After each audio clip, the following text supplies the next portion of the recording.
Hello मेरे प्यारे बच्चों, आ गए हैं आप सब लोग। आ जाइए, फिर से मिलते हैं, एक और नए यात्रा की शुरुआत करते हैं आपके साथ। ठंड पड़ रही है तो ठंड में अपना ख्याल रखें, अपनी सेहत का ख्याल रखें, पढ़ते रहें। हम गीता ई स्कूल के चैनल पर आप लोगों के साथ जुड़े हैं। यहाँ हम बात कर रहे हैं कक्षा 12 आरोह भाग 2 के पाठ्यक्रम के बारे में। हमने अभी तक अपना जो पद्य खंड है वो पूरा कर लिया है। आज हम शुरू करेंगे अपना गद्य खंड जो है चैप्टर नंबर 10, 10वें पार्ट से हम शुरू करेंगे। उससे पहले आप हमारे चैनल को लाइक सब्सक्राइब ज़रूर करें ताकि हमारा और आपका साथ ऐसे ही बना रहे। जहाँ पद्य खंड की शुरुआत यानी काव्य खंड की शुरुआत होती है हरिवंश राय बच्चन की कविताओं से, वहीं पर हमारा जो गद्य खंड है उसकी शुरुआत होती है महादेवी वर्मा से। लेकिन उससे पहले यहाँ पर जो हमारे प्रेमचंद जी हैं, जो हमारे कहना चाहिए कि जो हिंदी साहित्य के बहुत अच्छे कथाकार हैं, उनके कुछ शब्दों को, कुछ वाक्यों को यहाँ पर बोला है। शिक्षा और स्वतंत्रता बच्चों को स्वाधीन बनाओ, यानी कि बच्चों की स्वाधीनता और बच्चों की शिक्षा के रिलेटेड यहाँ पर कुछ कोटेशन उनकी दी हुई है। बच्चों में स्वाधीनता के भाव पैदा करने के लिए ज़रूरत है कि जितनी जल्दी हो सके उन्हें कुछ काम करने का अवसर दिया जाए, यानी कि उन्हें सेल्फ डिपेंडेंट बनाया जाए, उन्हें कौशल या हुनर सिखाया जाए। इसका मतलब यह है कि बाहरी दबाव की जगह हमें आत्मसंयम का उदय होगा। मतलब आप कहना चाहिए स्किल्ड बेस आपकी एजुकेशन होनी चाहिए। उनको रट्टी रटाई विद्याओं की जगह उन्हें खुद करके देखने होता है ना, मतलब खुद करके देखेंगे बच्चे तो उनके अंदर वो भावना आएगी कि उनके अंदर निर्णय लेने की क्षमता बनेगी, उनके अंदर दूसरों के साथ में बॉन्डिंग करने की क्षमता का विकास होगा, टीम के साथ में काम करने की क्षमता का विकास होगा। तो लर्निंग बाय डूइंग का जो हमारा सिद्धांत है, जो बेसिकली चाइल्ड साइकोलॉजी पे बेस्ड है, उसी की अकॉर्डिंग ये लाइन है। ठीक है, तो सब लोग इस चीज़ को मानते हैं, सच्चा स्वाधीन आदमी वही है जिसका जीवन आत्मा के शासन से संयमित हो, जिसे किसी बाहरी दबाव की ज़रूरत नहीं पड़ती। यानी कि हमारा मन कहे तो हम पढ़ें और हमारा मन ना कहे तो हम ना पढ़ें। ऐसा नहीं है, मम्मी के सामने बोल मत देना, ठीक है, तो वहाँ पर गड़बड़ हो जाएगी। तो अब हम बात कर रहे हैं यहाँ पर महादेवी वर्मा के बारे में। ठीक है, तो महादेवी वर्मा के बारे में हम यहाँ पर बात करते हैं। महादेवी वर्मा की जीवन परिचय, कवि परिचय की हम यहाँ पर आज क्या करेंगे, व्याख्या करेंगे। ओके, चले चैप्टर 10 महादेवी वर्मा की ओर हम चलते हैं। चलिए देखिए, महादेवी वर्मा जीवन परिचय शुरू कहाँ से होगा, वही जन्म से। जन्म हुआ है 1907 फर्रुखाबाद उत्तर प्रदेश। अब ये भी उत्तर प्रदेश की है, मेरा इसमें कोई हाथ नहीं है कि ये पूरी किताब उत्तर प्रदेश की छपी हुई है। ठीक है, फर्रुखाबाद उत्तर प्रदेश में इनकी जो प्रमुख रचना है उसमें दीपशिखा, यामा, ये इनके काव्य संग्रह है, कविताओं का संग्रह है। श्रृंखला की कड़ियाँ, आपदा, संकल्पिता, भारत संस्कृति के स्वर, ये इनके निबंध संग्रह है। इन्होंने निबंध भी एज वेल एज लिखे। ठीक है, अतीत के चलचित्र, स्मृति की रेखाएं, पथ के साथी, मेरा परिवार, इनके संस्मरण है, रेखा चित्र है, यानी कि इन्होंने अपने जीवन में जो भी अनुभव किया उनको अपनी रचनाओं में इन्होंने स्थान दिया। हमने इससे पहले इनकी एक कहानी और पढ़ी है, नीलकंठ, आपको याद होगी, नीलकंठ आपने पढ़ी होगी। ठीक है, बहुत अच्छी कहानी थी वो भी। तो ये सब इनकी रचनाएं हैं। 2 काव्य संग्रह है, दीपशिखा, यामा, श्रृंखला की कड़ियाँ, आपदा, संकल्पिता, भारत संस्कृति के स्वर, इनके निबंध संग्रह है। अतीत के चलचित्र, स्मृति की रेखा है, पथ के साथी, मेरे परिवार, इनके संस्मरण है। प्रमुख पुरस्कारों की अगर हम बात करें तो उन्हें ज्ञानपीठ पुरस्कार मिला, किसके लिए, यामा के लिए, याद रखिएगा, यामा के लिए 1983 में। उत्तर प्रदेश हिंदी संस्थान का भारत भारती पुरस्कार भी इन्हें मिला। इन्हें पद्म विभूषण भी मिला 1956 में। पद्म विभूषण पहले मिल गया, साहित्य अकादमी पुरस्कार, बहुत सारे ज्ञानपीठ पुरस्कार इनको बाद में मिला है। ठीक है, अब इनकी बात करते हैं इनके कवित्व की। ठीक है, तो कवित्व की बात करें तो संसार के मानव समुदाय में वही व्यक्ति स्थान और सम्मान पा सकता है, वही जीवित कहा जा सकता है जिसके हृदय और मस्तिष्क ने समुचित विकास पाया हो। अगर आपका विकास अच्छी तरीके से हुआ है तो आप अपने आप को किसी भी परिस्थिति के साथ में सामंजस्य अपना बिठा ही लेंगे। और जो अपने व्यक्तित्व द्वारा मनुष्य समाज से रागात्मक के अतिरिक्त बौद्धिक संबंध भी स्थापित करने में समर्थ हो। रागात्मक यानी प्रेम वाला, सिर्फ मोह नहीं रखना है हमको मनुष्यों के लिए, बल्कि उनके साथ हम अपने ज्ञान का आदान प्रदान करें, उनसे कुछ सीखें, उन्हें कुछ सिखाएं। ऐसा बौद्धिक स्तर का, विवेक का हमारे साथ बीच में संबंध होना चाहिए। साहित्य सेवी और समाज सेवी दोनों रूपों में महादेवी वर्मा की प्रतिष्ठा रही है। कहा जाता है कि इन्होंने समाज में लड़कियों की शिक्षा के लिए बहुत काम किया है। ठीक है, महात्मा गांधी की दिखाई राह पर अपना जीवन समर्पित कर दिया इन्होंने।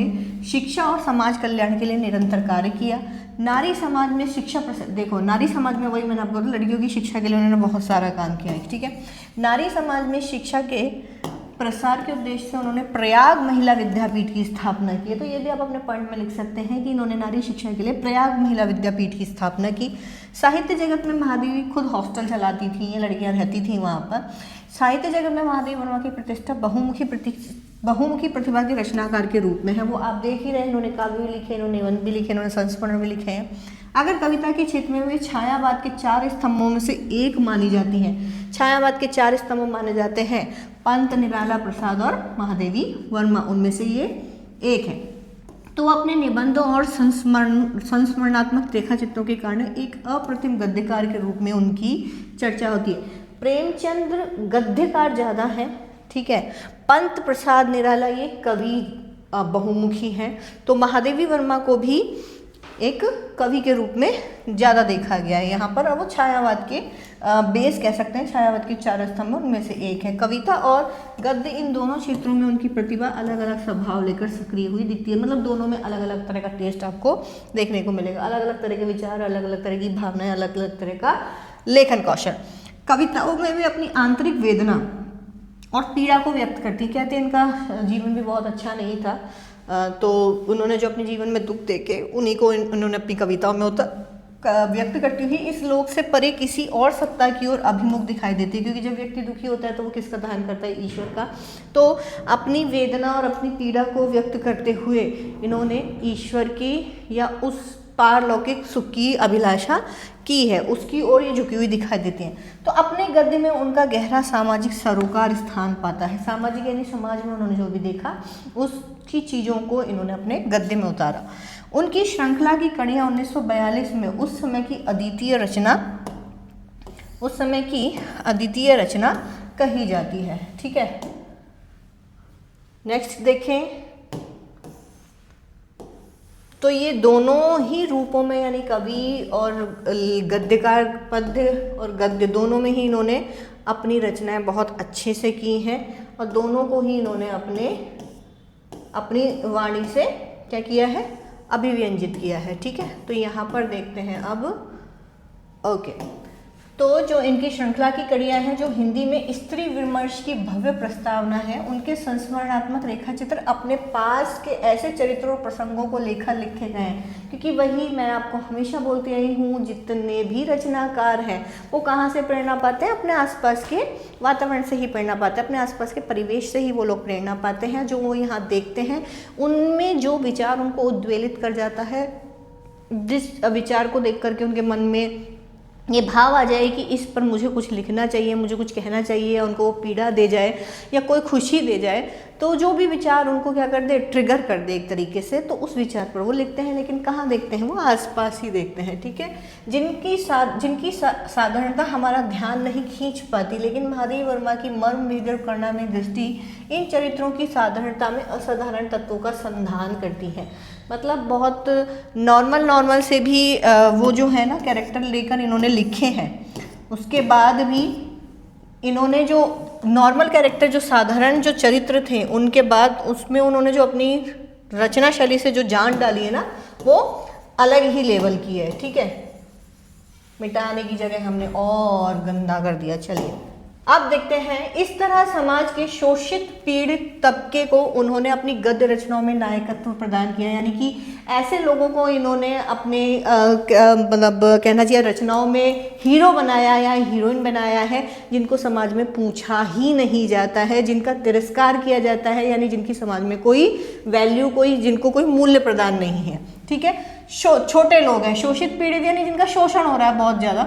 उनके इस प्रयास ने हिंदी के साहित्यिक समाज पर ऐसा गहरा असर डाला कि संस्मरणात्मक रेखा चित्र की विधा के लिए शोषित पीड़ित आम जन को विषय वस्तु के रूप में मान्यता मिल गई। यानी छोटे लोगों को लेकर या ऐसे कैरेक्टर्स को लेकर, ऐसे चरित्रों को लेकर लिखना लोग अमूमन पसंद नहीं करते होंगे, लेकिन इन्होंने जब अपनी रचनाओं में उनको मुखरित ध्वनि दी तो उसके बाद ये कई रचनाकारों का पसंदीदा सब्जेक्ट या विषय बन गया। ठीक है, अब देखते हैं इनकी जो कृति है हमारे पास, इनकी जो रचना है वो है भक्तिन नाम से। ठीक है, भक्तिन नाम की इन्होंने जो रचना है वो यहाँ पर हमारे पाठ्यक्रम में ली गई है। अब उस भक्तिन में क्या है वो देखिए। ये जो भक्तिन है ये महादेवी जी का प्रसिद्ध संस्मरणात्मक रेखा चित्र है, जो स्मृति की रेखाएं, याद रखिएगा स्मृति की रेखाएं इनका एक संस्मरण है, रेखा चित्र है, उसमें से लिया गया है। इसमें महादेव जी ने अपनी सेविका यानी अपनी दासी या जो उनके लिए काम करती होंगी भक्तिन के अतीत और वर्तमान का परिचय देते हुए उसके व्यक्तित्व का बहुत दिलचस्प खाका खींचा है, यानी चित्रण किया है उसके व्यक्तित्व का। महादेवी के घर में काम शुरू करने से पहले उसने कैसे एक संघर्षशील, स्वाभिमानी और कर्मठ जीवन जिया। मतलब कहीं जहाँ भी उन्होंने जीवन बिताया होगा भक्तिन ने, वो उस जीवन में कैसी थी, कैसे महादेवी के पास है, महादेवी के पास रहने के बाद में क्या उनके जीवन में परिवर्तन हुआ, वो सब कैसे पितृसत्तात्मक मान्यताओं और छल छद्म भरे समाज में छल प्रपंच, झूठ मूठ और अपनी बेटियों के हक के लिए लड़ाई लड़ती रही वो, और उसमें हार कर कैसे जिंदगी की राह पूरी तरह बदल लेने का निर्णय लेने तक पहुंची है भक्तिन। मतलब उन्होंने भी बहुत बुरा जीवन जिया, पितृसत्तात्मक परिवार में वो रही होंगी, समाज के झूठ फरेब या धोखों से परेशान होकर।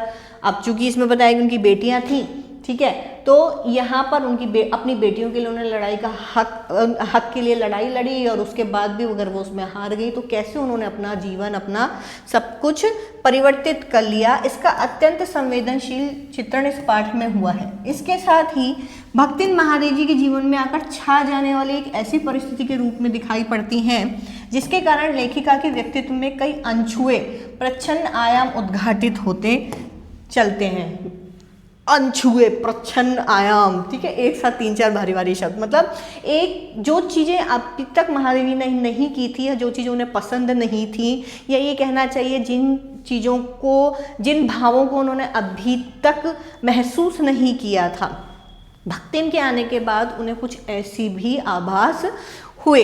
ठीक है, इसी कारण अपने व्यक्तित्व का जरूरी अंश मानकर वे व्यक्तित्व को, भक्तिन को खोना नहीं चाहती। यानी कि भक्तिन पहले तो काम करने आई थी, लेकिन धीरे धीरे वो उनकी इतनी ज़्यादा प्रिय हो गई कि वो उसे किसी कीमत पे खोना नहीं चाहती थी। समग्रतः इस पाठ को परिस्थितिवश अक्खड़ बनी पर महादेवी के प्रति अनमोल आत्मीयता से भरी भक्तिन के बहाने स्त्री अस्मिता की संघर्षपूर्ण आवाज़ के रूप में भी पढ़ा जा सकता है। मतलब वो जो भक्तिन थी वो अपने आप में इतनी दृढ़ और इतने मजबूत इरादों वाली औरत थी। स्त्री अस्मिता देख रहे हो ना, अपनी इज्जत बचाने के लिए वो जिन भी परिस्थितियों से बदल के वो नई परिस्थितियों में आती है, महादेवी के पास रहती है, और महादेवी से इतना ज़्यादा उसका लगाव हो जाता है, महादेवी का उससे इतना लगाव हो जाता है कि वो ऐसा लगता है उस भक्तिन को कि वो सब कुछ महादेवी के लिए कर सकती है, और उसे महादेवी से अच्छा कोई लगता ही नहीं था कि मतलब जो ये महादेवी जी कर सकती हैं वो कोई भी नहीं कर सकता। बहुत अच्छा है, पढ़ेंगे तब आपको पता चलेगा। अब यहाँ पर ये जो हमने पढ़ा इसका हम एक सिंपल सी समरी निकालते हैं, जो भी हमने महादेवी वर्मा का ये अभी हमने जो पाठ पढ़ा है। ठीक है, ओके, पहले हम इसको छोटा कर देते हैं ताकि आपके लिए परेशानी ना आए। यहाँ पर हमने इसकी समरी निकाली है, तो इस समरी को आप पढ़ें। इस समरी को पढ़ करके क्या होगा, आपको प्रश्नों के उत्तर देने में आसानी हो जाएगी। ओके नाउ, ठीक है, चलिए अब ये जो हमने लाल पीला कर दिया था इसको ज़रा मिटा दें, क्योंकि जो पीछे लिखा हुआ है वो भी लाल ही है, फिर आपको नज़र नहीं आएगा। यहाँ पर महादेवी वर्मा का जो कृतित्व और जीवन परिचय है उसके बारे में एक शॉर्ट समरी यहाँ पर लिखी है। तो जब आप ये लिखें या जब आप ये वीडियो देखें, आप इसको जूम आउट करके, रोक के, आराम से देख के लिख सकते हैं। आपके लिए ये थोड़ा इजी हो जाएगा। ठीक है, देखिए पेन चेंज कर देती हूँ आपके लिए, कलर चेंज कर देते हैं। ओके नाउ, सेम परिचय दिया है, जन्म दिया है 1907 फर्रुखाबाद उत्तर प्रदेश में। प्रमुख रचनाओं में बात करें तो काव्य संग्रह, इन्होंने अब उसको आपको पॉइंट्स में बांध दिया। काव्य संग्रह दीपशिखा यामा के लिए इन्हें ज्ञानपीठ पुरस्कार मिला। ठीक है, कब मिला, 1986 में, ये याद रखिएगा, नहीं 1983 में, सॉरी 1983 में, 1983 में, ठीक है। निबंध संग्रह जो है इनकी श्रृंखला की कड़ियाँ, जिससे वो मतलब श्रृंखला की कड़ियाँ में इन्होंने, अच्छा श्रृंखला की कड़ियाँ 1942 में हुआ था, ठीक है, ओके, ये इसमें प्रकाशित हुआ था, जिसके और इसके बाद आपदा संकल्पिता भारत संस्कृति के स्वर इनके निबंध संग्रह है। संस्मरण जो है अतीत के चलचित्र स्मृति की रेखा है, जिससे हमारा पाठ जो है भक्तिन लिया गया है, वो स्मृति की रेखाओं से लिया गया है। पद के साथ ही मेरा परिवार, ये 4 इनके संस्मरण है। प्रमुख पुरस्कारों की बात करें तो ज्ञानपीठ पुरस्कार मिला यामा संग्रह के लिए 1983 में, ठीक है। उत्तर प्रदेश हिंदी संस्थान का इन्हें वो भारतीय पुरस्कार भी मिला है, और इनका निधन हो गया है 1987 इलाहाबाद में, 87 यानी 80 वर्ष की उम्र में। उम्र कितनी थी इनकी? 80 वर्ष की, ठीक है। अब यहाँ पर इनका, और ये तो इनका कवि परिचय हो गया। अब जीवन परिचय की बात करता हूँ। महादेवी वर्मा एक साहित्यकार, समाजसेवी थी। उन्होंने महात्मा गांधी के मार्ग पर चलते हुए शिक्षा और समाज कल्याण के लिए काम किया। उन्होंने नारी शिक्षा के लिए प्रयाग महिला विद्यापीठ की स्थापना की। वे छायावाद के 4 स्तंभों में से एक मानी जाती हैं और अपने निबंधों और रेखा चित्रों के लिए जानी जाती हैं। उनकी कृति श्रृंखला की कड़ियाँ 1942 उस समय की महत्वपूर्ण रचना थी, ठीक है। तो ये याद रखिएगा आप, ये इनकी छोटी सी समरी है जो हमने यहाँ पर तैयार की है आपके लिए। आप इसको रोक सकते हैं, इसको देख सकते हैं वापस। अब ये जो AI है वो हमें दे रहा है कि भाई आप क्या करो, यहाँ पर कुछ होमवर्क ये हमें दिखा रहा है। ओके, लेट्स ट्राई करते हैं। इसके क्वेश्चन आंसर्स एक बार देख लेते हैं। इनका जो कवि परिचय है उस पर बेस्ड MCQs क्या हो सकते हैं। महादेवी वर्मा का जन्म किस वर्ष हुआ? 1907, ठीक है। एक याद कर लो, उम्र याद कर लो, एक याद कर लो, जन्म का या मृत्यु का, उसको घटाओ बढ़ाओ और उसको कर लो। महादेवी वर्मा को किस काव्यधारा की प्रमुख कवित्री माना जाता है? छायावाद, ठीक है, ध्यान रखिएगा। 4 स्तंभ। महादेवी वर्मा की किस कृति को ज्ञानपीठ पुरस्कार मिला? बताओ किसको मिला था? यामा, ठीक है। महादेवी वर्मा की पहली काव्य कृति कौन सी है? ये इसमें नहीं है, तो हम इस चीज को देखते हैं। निहार, ठीक है। मेरा परिवार नामक, इसको भी छोड़ो, ये हमारी नहीं है। किस कविता, किस पत्रिका के इन्होंने संपादन किया है? चांद। एक्स्ट्रा वो है, आप जान सकते हैं। एक्स्ट्रा अगर आपको वो चाहिए तो मेरा परिवार नामक संस्मरण की लेखिका महादेवी वर्मा, ये संस्मरण उनका मेरा परिवार उसमें लिखा हुआ है, ठीक है। महादेवी वर्मा ने किस पत्रिका का संपादन किया? चांद। महादेवी वर्मा को भारतीय साहित्य में आधुनिक मीरा के नाम से क्यों जाना जाता है?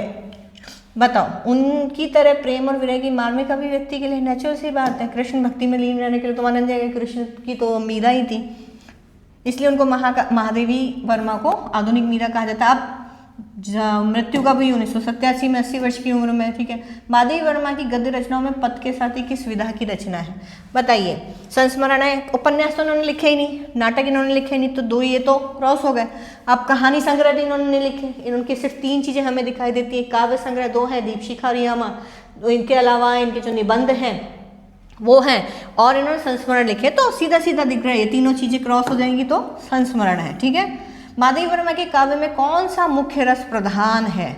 शांत रस, श्रृंगार रस, विरह। अभी तो बोला मीरा है वो, ठीक है।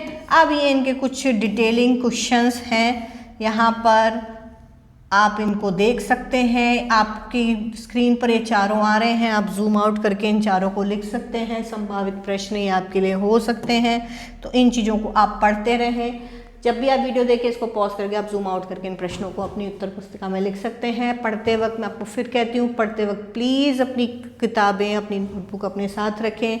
तो ये आज का हमारा चैप्टर महादेवी वर्मा, जो कि बहुत अच्छी लेखिका हैं। गद्य खंड हमारा इनसे यहाँ से शुरू हो रहा है, जिनकी रचना भक्तिन किससे ली गई है? स्मृति की रेखाएं से, ठीक है। तो इनका कवि परिचय आज के लिए इतना ही। बाकी का नेक्स्ट वीडियो में इनका कवि परिचय, इनके जो चैप्टर है उसकी हम डिटेलिंग में एक बार सार पढ़ेंगे। एक बार सार पढ़ लेते हैं उसका, फिर हम उस चैप्टर को पढ़ना शुरू करेंगे, वो नेक्स्ट वीडियो में। लेकिन उस वीडियो तक पहुंचने के लिए आपको क्या करना है? हमारे चैनल को लाइक सब्सक्राइब करना है। प्लीज़ करते रहें, पढ़ते रहें और अपने दोस्तों के साथ भी डिस्कस करते रहें। चलते हैं, आज के लिए बस इतना ही। Bye bye.